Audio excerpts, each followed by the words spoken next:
si narsistik punya potensi membunuh Anda. Waspadai 16 tandanya. Si narsistik bisa menjadi salah satu orang paling berbahaya di planet ini. Di depan umum, mereka seringkali menawan, karismatik, pandai bicara, dan relatif menyenangkan. Namun di balik pintu tertutup, mereka tidak dapat diprediksi, kurang empati, eksploitatif, penuh amarah, berbahaya, dan terkadang mengancam nyawa. Untuk membuat Anda waspada, berikut ini 16 tanda di mana si narsistik dalam hidup Anda berpotensi membunuh Anda. 1. Pernahkah mereka mencekik atau mencoba mencekik Anda dengan tangan atau benda lainnya? Peluang terjadinya pembunuhan meningkat pada orang yang pernah dicekik oleh pelaku dibandingkan dengan mereka yang tidak.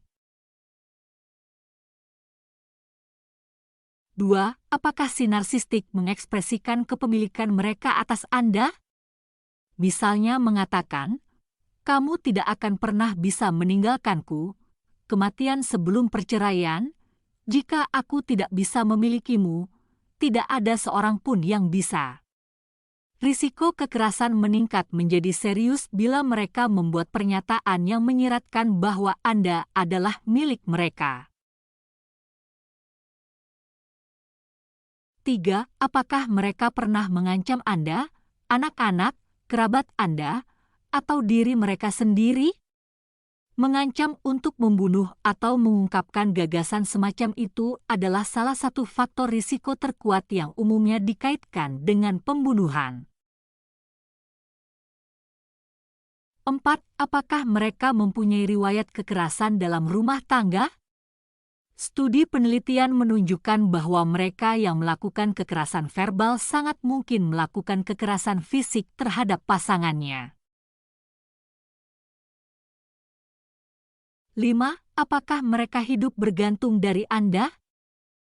Kekerasan seringkali meningkat setelah perempuan yang menjadi korban berusaha meninggalkan hubungan tersebut.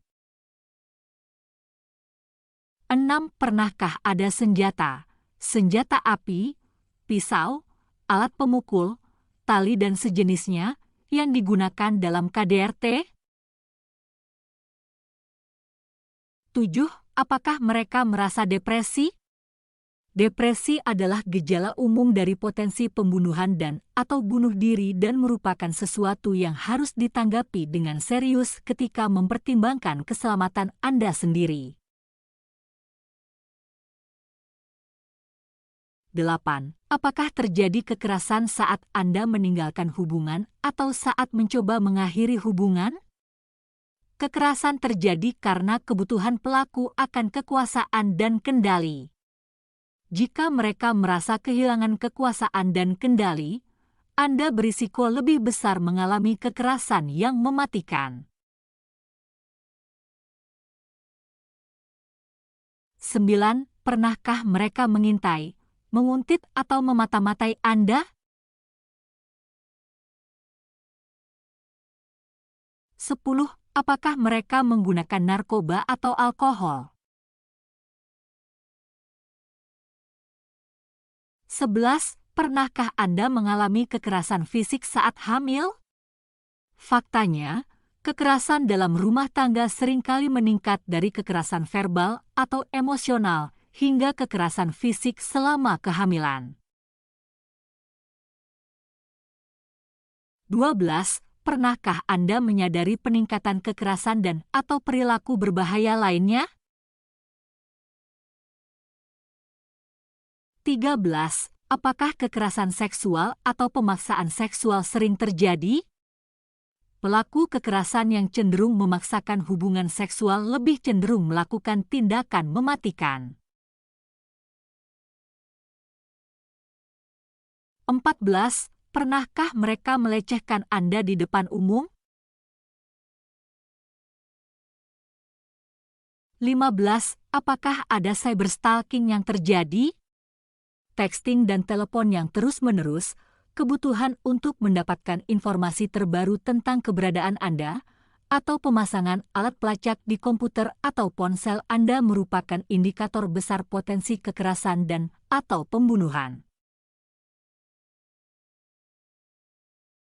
16. Apakah Anda pernah melaporkan mereka akan tindakan kekerasan kepada polisi atau pihak yang berwenang? Risiko kekerasan akan terulang dan risiko pembunuhan meningkat. Ingat, pelecehan dalam bentuk apapun, misalnya fisik, seksual, emosional, psikologis, tidak pernah dapat dibenarkan. Jika Anda berada dalam hubungan yang penuh kekerasan, Anda harus menghubungi siapapun yang Anda bisa hubungi untuk mendapatkan bantuan yang Anda perlukan agar dapat meninggalkan hubungan tersebut dengan aman.